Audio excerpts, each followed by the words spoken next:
Bismillahirrahmanirrahim. Assalamualaikum warahmatullahi wabarakatuh, and a good day to the chairperson, committee members, and the respective audience. My name is Muhammad Safwan bin Ghazali. Today, I will present my research project titled The Financial Profiling and Possible Financial Inclusion of Rohingya Refugee in Malaysia. This project is a part of research work related to the FRGS Grant 2019 held by the UiTM and UMK. Here we go. My presentation will be divided into 5 parts. Let's start with the introduction. The past 2 decades has witnessed a marked increment in international migration. On the left side of the table, we can see the number of refugees in Malaysia, especially Rohingya from Myanmar, has been increasing over the 5 last years. However, the resettlement process is very shallow. Only 5% have relocated to their home or back to a third country. The recent situation will take 20 to 30 years, or they are likely to stay here permanently.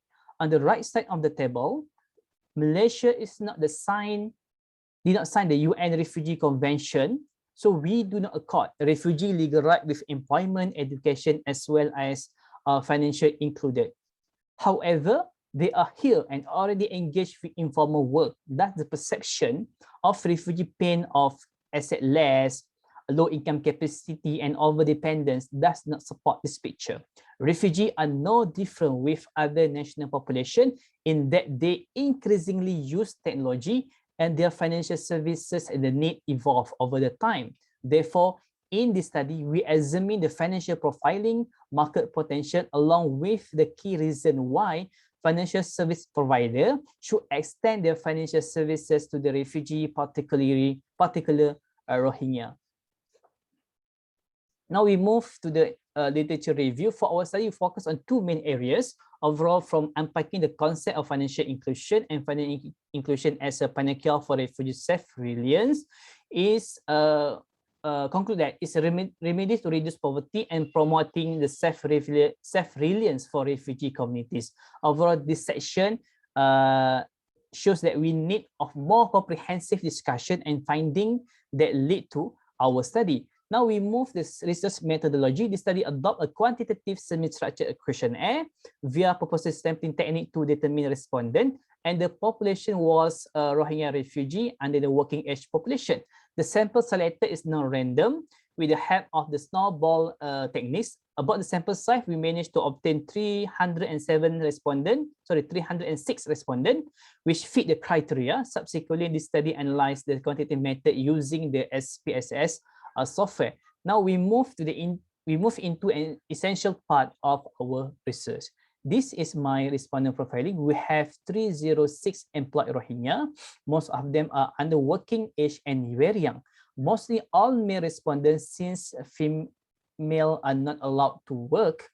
About 65.3% have not received any formal education, but they recorded 5.5% respondents who have the higher education. Also, we can see that most Rohingya engage as a construction workers and in essential services. In terms of the monthly income, the majority earn above the minimum wage. Overall, our respondent profiling revealed 2 key findings. First, Rohingya actively work, and second, they earn pretty well under the productive age.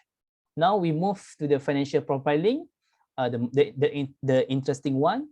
Our samples rarely use financial services provider available in the local market. However, 77% of them want to open a bank account if they have the opportunity, while majority reveal a lack of documentation is a top reason why they are unbanked. Similarly, the majority use cash when paying for their daily transaction, with a small number use financial services for bill payment. 22% of them reveal they could keep their money for saving purposes. Regarding borrowing behavior, 42% of the respondents have borrowed in the past 12 months, which show the need for bank financing. Finally, the respondent average monthly remit of about 536 ringgit a month to home.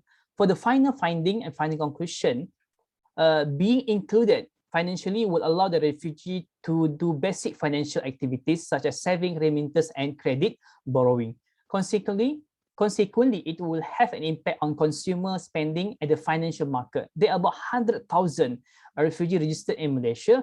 If financial service provider can extend the services formally and inclusively, they can benefit from some percentage and at the same time provide a better service. As we can see from the slide, if the deposit, financing and remittance of amounts such as counted formally, it would translate into high profit to the financial service provider and also to the GDP of the country. In conclusion, it will be interesting to engage with financial service provider and other financial regulators to discuss the challenges and benefit of extending financial assistance to the refugee for the future study. Thank you everyone for the listening.